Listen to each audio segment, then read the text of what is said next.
कवि ने बहुत सुंदर कल्पना की अपने भजन में कि कभी किसी को बुरा कर्म नहीं करना चाहिए।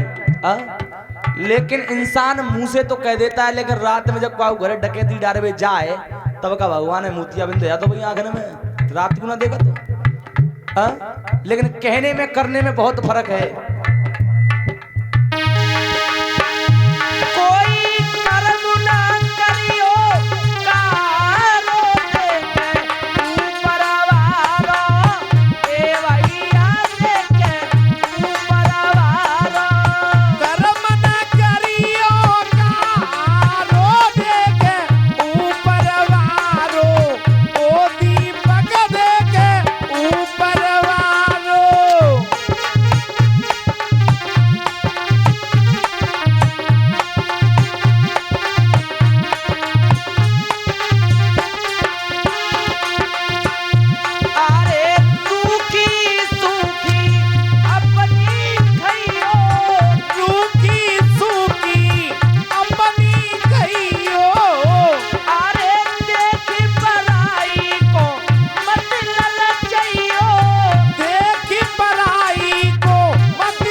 भैया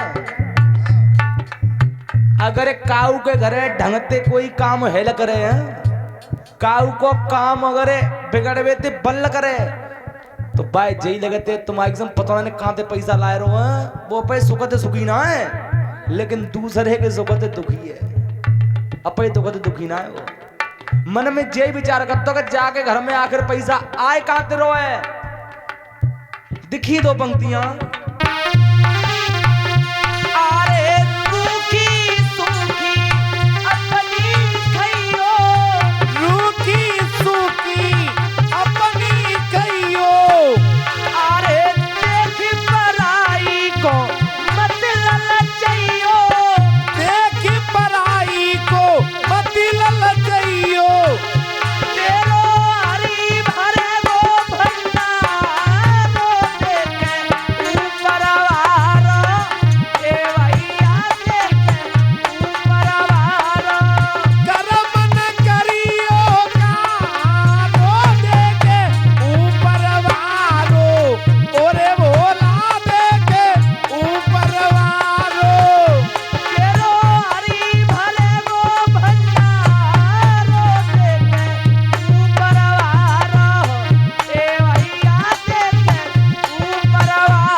रावण की लंका ना जत्ती। हम तो कहते हैं रावण की सोने की लंका ही सोने की लंका। कभी भागवत में प्रमाणित नहीं है रामायण में रावण की सोने की लंका थी।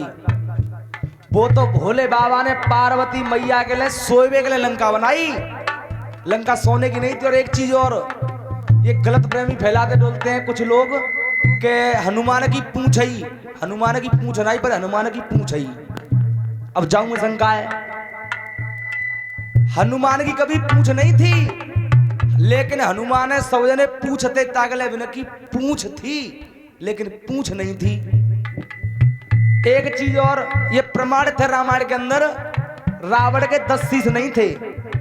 रावण का एक ही शीश था, लेकिन उसे 10 दिशाओं का ज्ञान था, इसलिए उसे दशानन कहा जाता था। 10 शीश होते थे। एक बात आप बेड़ा पे फेड़ा पे सो गए तो भाई मुड़ा के तो बनेंगे। कंटी बेटा से खचर डोलेंगे तब लेकिन रावण को दसों दिशाओं का ज्ञान था, इसलिए रावण को दशानन कहा जाता था। लेकिन रावण की पूंछ नहीं थी, पर रावण की पूंछ थी, हनुमान की पूंछ थी। अगर हम का हुआ पूछे गलती तो हो ही जाती है, अगर हवाल हम भैया पूछे सब जने तो इनकी क्या है गई पूंछ है तो भाई आदमी सब जने पूछते हैं, लेकिन रावण के पूंछ नहीं थी। लेकिन रावण कोई लंका का भी विध्वंस किया गया, काय के पीछे एक स्त्री के पीछे एक स्त्री के पीछे लंका का विध्वंस हो गया और एक स्त्री के पीछे महाभारत का युद्ध हो गया। अब बताओ ना तो दुर्योधन द्रौपदी दुर्योधन थे अंधों का अंधा कहती और ना महाभारत का युद्ध होता, ना रावण सीता को लेकर के लंका में आता और ना राम को लंका पे आते। लेकिन उसमें भी कारण था। आजकल एक चीज और चल रही है सबसे ज्यादा, भाई भाई में दुश्मनी, भैया भैया में बैर हो। लेकिन जाओ चीजें खत्म करो। जिस समय रावण रामादल के बीच में मृतक शरीर पर डला हुआ था, तब भगवान श्री राम ने लक्ष्मण से एक बात कही, लक्ष्मण चले जाओ, रावण बुजुर्ग है, विद्वान भी है और वो पंडित भी है, हेलो जा करके उनसे कुछ ज्ञान लेकर के आओ। तो लक्ष्मण गए तो हाथ जोड़ के एक ही बात कही, प्रभु जी बताओ तुम इतने बड़े ज्ञानी हो तुम, इतने बड़े योद्धा हो तुम, आज तुम हारे गए। तो सिर्फ रावण ने एक ही बात कही, लक्ष्मण मुझे दुख इस बात का नहीं है कि मैं हार गया, मुझे दुख इस बात का है कि राम का भाई राम के साथ में था और मेरा भाई मेरे साथ में नहीं है। और जहां पे भैया ने भैया को संग छोड़ दो, दीपक है, जहां पे भैया ने भैया को संग छोड़ दो तो एक भैया तो मरे के समान मानियो, भोला संग में छोड़िए।